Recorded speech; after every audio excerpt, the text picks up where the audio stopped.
BSc final year के online class में आप सभी का हार्दिक स्वागत है। पिछले क्लास में मैंने मैथमेटिक्स के सेकंड पेपर जो कि एब्स्ट्रैक्ट अलजेब्रा है उसको समझाने का प्रयास किया था। उसमें हमने कुछ बेसिक चीज़ों को बताया था, जैसे ऑटोमॉर्फिज्म या स्वकारिता जिसको बोलते हैं। उसी पर आधारित एक प्रश्न मैं और लेना चाहूँगा ऑटोमॉर्फिज्म पर, जिसमें मैपिंग 1-1 ऑन-टू और प्रिजर्व द कंपोजिशन या समाकारिता या जिसे कहते हैं होमोमॉर्फिज्म यदि होता है तो ऐसा मैपिंग स्वकारिता या ऑटोमॉर्फिज्म कहलाता है। चलिए एक क्वेश्चन देखते हैं। माना जी एक समूह है तथा टी जी का एक स्वकारिता है। माना जी एक ग्रुप है and T is the automorphism of G. यदि ए बिलोंग्स टू जी के लिए N A is equal to X belongs to G such that A x equal to x A. N A हमने एक नया function लिया है जिसमें हमारा कंडीशन है ए यदि जी में बिलोंग करता है तो a x equal to x a, ये कंडीशन है। तो सिद्ध कीजिए कि N of T A equal to T of N A. ये कभी कभी एग्जाम्स में पूछा भी गया है और इसको आपको बुक्स में दिया हुआ है सॉल्व, इसलिए मैंने इसको सॉल्व नहीं किया। इसलिए आपको स्वयं घर में बनाना है, प्रयास करना है, प्रैक्टिस करना है। आगे के क्वेश्चन देखिए जिसे मैंने बनाया है या प्रयास किया है। किसी समूह के एक अवयव का प्रसामान्य या नॉर्मलाइजर को परिभाषित कीजिए। किसी समूह या के एक अवयव का प्रसामान्यक नॉर्मलाइजर को परिभाषित कीजिए। सिद्ध कीजिए कि किसी समूह जी का केंद्र जेड जी सदैव जी पर एक प्रसामान्य उपसमूह होता है। समूह का केंद्र बताना है। ग्रुप का सेंटर जी सदैव एक नॉर्मल सब ग्रुप होता है। नॉर्मल सब ग्रुप की कंडीशन आपको याद करना पड़ेगा, कैसे नॉर्मल सब ग्रुप होता है। तो जैसे हमने ऊपर में दिखाया A x equal to N A, normaliser of A, that is called normaliser of A. तो इसको हम आगे परिभाषित कर, इसमें N T A T N A है, ये सिंपल है इसलिए मैंने इसको नहीं बताया। अब तुम लोग को ये चीज़ बता रहा हूँ जो जिसमें बताना है कि जी का केंद्र या centre of G Z G is a normal sub group, सदैव जी पर नॉर्मल होता है। चलिए देखिए, माना जी एक ग्रुप है, प्रूफ कर रहे हैं, तथा ए बिलोंग्स टू जी के लिए N A normaliser of A is equal to होता है x belongs to G such that A x equal to x A. Right को सेट लेफ्ट को सेट टाइप का ही है ये। तब एन ए को हम ए का नॉर्मलाइजर कहेंगे। एन ए को ए का नॉर्मलाइजर, देखो लिखने का क्या तरीका, एन ए का नॉर्मलाइजर है, इस प्रकार लिखेंगे। नेक्स्ट हम केंद्र या सेंटर को कैसे डिफाइन, इसी प्रकार सेंटर भी डिफाइन करें। जी का केंद्र, centre of G is denoted by Z G and defined by Z belongs to G such that Z x equal to x Z. A के जगह जेड हो गया, ए के जगह जेड और सॉरी एक्स के जगह जेड हो गया, तो यहाँ पर एक्स की जगह जी था, जेड हो गया। जेड कैसे डिफाइन होता है, तो Z x equal to x Z for all x belongs to G. G के लिए एक्स रहेगा ही लेकिन जेड भी जी में रहेगा। तो हमें शो करना है कि जेड ऑफ जी समूह जी का एक उप समूह है। Z G is a sub group of a group G. G group का ही एक सब ग्रुप है। तो इस प्रकार हमारा डेफिनेशन दिया हुआ है।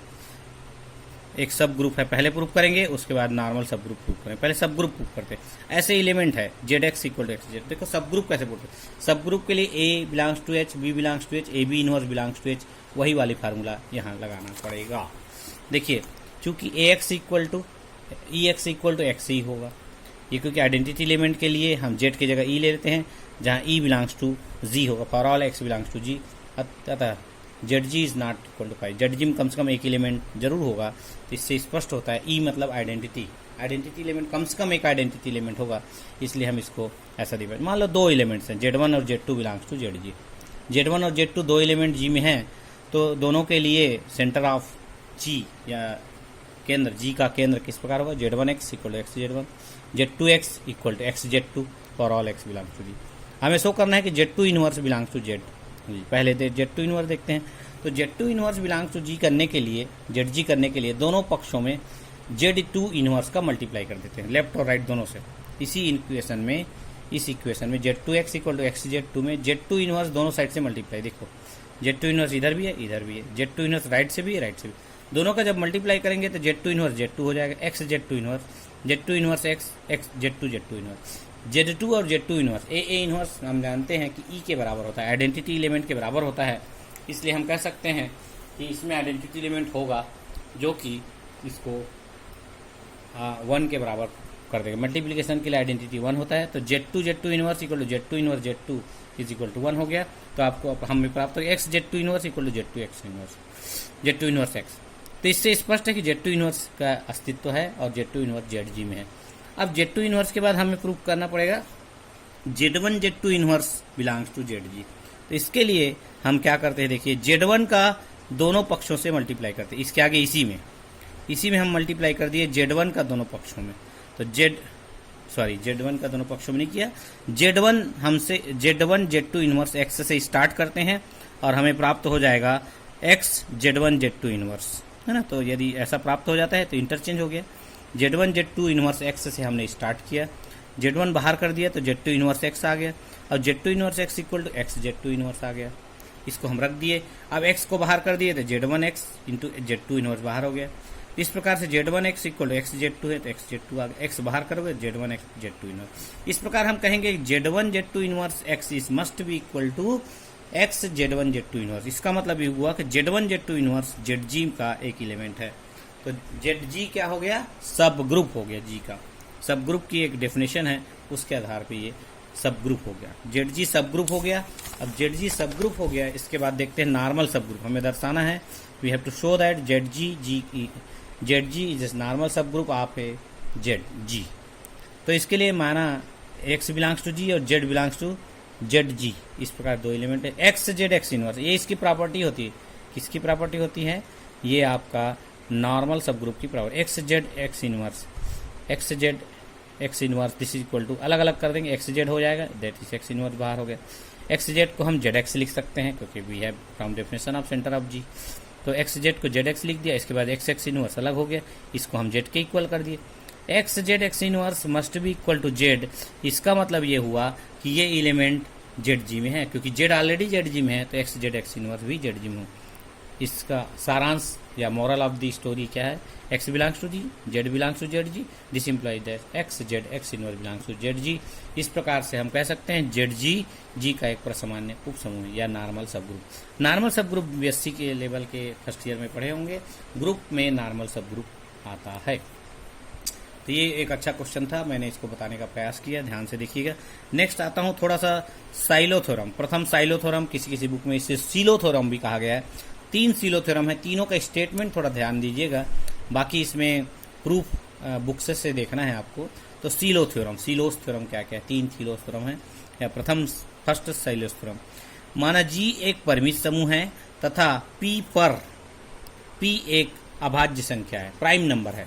माना let G be a finite group and let P be a prime number. Prime number होने पर यदि P⁻m divides order of G, order of G को P⁻m डिवाइड करता है, तब G कोटि P⁻m का एक उप समूह रखता है। यदि ऑर्डर ऑफ G को P⁻m डिवाइड करता है तो हमें P⁻m G पर P⁻m कोटि P⁻m का एक सब ग्रुप प्राप्त होता है। तो ये हमें प्रूफ में देखना होगा, देख लीजिएगा, ये कोई बहुत बड़ा नहीं है। इसी पे आधारित रिमार्क मैंने लिखा है, माना G एक परिमित समूह है, G is a finite group and G में A के संयुग्मी अवयवों की संख्या G में A के प्रसामान्यक का सूचक होता है। A में G के संयुग्मी अवयवों की संख्या, ऑर्डर ऑफ G, संयुग्मी अवयव मतलब होता है ऑर्डर ऑफ G है इसका वैल्यू, संयुग्मी अवयव, कंजुगेट एलिमेंट जितने भी हैं वो ऑर्डर ऑफ G का, वो A के प्रसामान्य का सूचक। नॉर्मलाइजर आप एक ऑर्डर जब डिवाइड कर देंगे तो वो उसके रेशियो में प्राप्त होगा, जिसको हम कहेंगे सूचक या इंडेक्स। इसको इंडेक्स CA को कहते हैं, कहीं यूज़ होगा तो देखिएगा, ये इंपॉर्टेंट था, इसे मैं बताया। चलिए सेकंड साइलो थ्योरम या सेकंड सीलो थ्योरम कहेंगे। सेकंड सीलो थ्योरम क्या कहते हैं, देखिए ये सभी आपके प्राइम नंबर पे आधारित हैं, इसलिए इसमें ध्यान दीजिएगा, प्राइम नंबर पर आधारित है, सब प्राइम नंबर है ये इस प्रकार से इसमें डिफाइन होता है। माना G एक परिमित समूह है तथा P एक अभाज्य संख्या है, इसी सेम है। Let G be a finite group and P be a prime number. यदि P⁻n divides order of G, P⁻n order of G को डिवाइड करता है, किंतु P⁻n+1 does not divide order of G, मैंने एक ज़्यादा कर देते हैं आगे का term, P⁻n-1 order of G को डिवाइड नहीं करता, तब कोटि P⁻n के G के कोई दो उपसमूह संयुग्मी हैं। उसमें क्या था, एक उपसमूह संयुग्मी था, कंजुगेट था, और यहाँ पर कह रहा है P⁻n के कोई दो सब ग्रुप संयुग्मी हो, कंजुगेट होगा। संयुग्मी मतलब कंजुगेट होगा। ये सेकंड सीलोस थ्योरम। और थर्ड सीलोस थ्योरम बहुत इंपॉर्टेंट है, क्योंकि इस पर आधारित बहुत सारे क्वेश्चन मिलते हैं। थर्ड सीलोस थ्योरम क्या कहता है कि G में P सीलो उपसमूह की संख्या, G में P सीलो उपसमूह की संख्या एक दिए गए अभाज्य संख्या P के लिए, कोई प्राइम नंबर P है, उसके लिए अगर P सीलो उपसमूह की संख्या निकाली जाए तो 1 + Kp के प्रारूप में होती है। जब भी हम सीलो सब ग्रुप की संख्या निकालेंगे तो 1 + Kp के फॉर्म में मिलेगा। K जहाँ कांस्टेंट है, तो इस फॉर्म में यदि मिलता है जहाँ P प्राइम नंबर है, तो इसमें तृतीय या थर्ड सीलोस थ्योरम कहता है कि ग्रुप G में P सीलो समूह की या सब ग्रुप की संख्या कितनी होगी, 1 + Kp के फॉर्म में होगी। इसको देखिएगा, तीनों थ्योरम इंपॉर्टेंट है। वैसे प्रूफ कभी कभी पूछा जाता है, तो देख लीजिए कौन सा प्रूफ आया है, उस हिसाब से आप घर पे स्टडी अच्छे से कर सकते हैं। मैंने एक क्वेश्चन लिया, यदि P एक समूह G का एकमात्र सीलो उप समूह है, P ग्रुप G का एक सीलो सब ग्रुप है, तो then so that P G में प्रसामान्य होगा और विलोमता होगा। ये भी बहुत इंपॉर्टेंट है। यदि कोई सीलो सब ग्रुप है तो निश्चित है वो प्रसामान्य सब ग्रुप होगा, नॉर्मल सब ग्रुप होगा। P सीलो समूह है तो निश्चित है वो नॉर्मल सब ग्रुप होगा, और इसका विलोम भी सत्य है। यदि P G में नॉर्मल सब ग्रुप है तो वह सीलो समूह होगा। तो इस प्रकार से ये दोनों तरफ से कॉन्वर्स भी इसका ट्रू है और सामान्य रूप से भी ट्रू है। सीलो है तो प्रसामान्य है, प्रसामान्य है तो सीलो। तृतीय सीलो प्रमेय कहता है कि ऑर्डर ऑफ G डिवाइड्स यदि ऑर्डर ऑफ NP, तो दिस इज इक्वल टू, यदि हम 1 ले लेते हैं तो बोथ आर इक्वल, इसका वैल्यू प्राइम नंबर 1 यदि आता है तो both are equal. Both are equal का मतलब है ऑर्डर हटा दो तो NP is equal to G, मतलब आपका नॉर्मलाइजर निश्चित है G के इक्वल हो गया। और नॉर्मलाइजर कहते हैं प्रसामान्यक। प्रसामान्यक की परिभाषा क्या कहते हैं, x belongs to G such that XP X inverse belongs to is equal to P is equal to G। ये G के इक्वल है, ये इक्वलिटी चाहता है, ये है नॉर्मलाइजर ऑफ P का डेफिनेशन। इससे स्पष्ट है कि XP X inverse is equal to P हो जाएगा। XP X inverse equal to P है, दैट इज क्लियर दैट अगर हम X इनवर्स X से राइट साइड में मल्टीप्लाई कर दें तो XP इक्वल टू PX आ जाएगा। तो इस प्रकार हम कह सकते हैं P G में प्रसामान्य है। P G में प्रसामान्य है मतलब P is normaliser of G, P is normaliser of G in G। तो P जब नॉर्मलाइजर आ गया तो इसका कॉन्वर्स भी करेंगे तो वो भी सही है। मानो P सीलो समूह P के P G में प्रसामान्य, मान लो ये नॉर्मलाइजर है, प्रसामान्य है, तो हम प्रूव करेंगे कि यह सीलो है। देखिए इसका अपोजिट भी बहुत सरल है, बहुत ईजी गोइंग है। NP इक्वल टू G ये दिया हुआ है क्योंकि ये प्रसामान्य है। That means order of NP equal order of G, divide कर देंगे order of G divide by order of NP equal to 1। 1 आने का मतलब यह है कि निश्चित है P सीलो है। G के P सीलो उपसमूह में संख्या 1 है और 1 क्या है, प्राइम नंबर है, अतः P G का एकमात्र सीलो उपसमूह। 1 चूंकि आ गया 1 + Kp के फॉर्म में आता है, 1 आ गया, इसलिए यही एक ओनली 1 जो होगा एकमात्र सीलो सब ग्रुप माना जाएगा। तो आज के लेक्चर में मैं इतना ही बताता हूँ। अगले लेक्चर में एक क्वेश्चन लेके मैं देखूंगा। अगले लेक्चर में हम देखेंगे P जैसे ऑर्डर ऑफ G दिया हुआ है तो उसको हम कैसे नीचे पे दिया हुआ है तो ये हम कैसे देखते हैं, कैसे हम बनाते हैं। इस प्रकार से सीलो के तीनों थ्योरम्स आप देख लीजिए, ये तीनों थ्योरम्स दिख रहे हैं, प्रथम थ्योरम, सेकंड थ्योरम और ये थर्ड थ्योरम। थर्ड थ्योरम बहुत इंपॉर्टेंट सीलो के, तृतीय सीलो समूह सीलो थ्योरम बहुत इंपॉर्टेंट है। एक बार मैं फिर पढ़ता हूँ। G में P सीलो उप समूहों की संख्या, ग्रुप G में P सीलो उप समूहों की संख्या एक दिए गए अभाज्य संख्या P के लिए 1 + Kp के फॉर्म में होती है। ये बहुत इंपॉर्टेंट है, सीलो उप समूह की संख्या निकालना। ये क्वेश्चन अक्सर आता है न्यूमेरिकल के रूप में। अगली क्लास में मैं इसके बारे में बताऊंगा। बहुत बहुत धन्यवाद, आप लोगों ने मुझे शांति से सुना। धन्यवाद।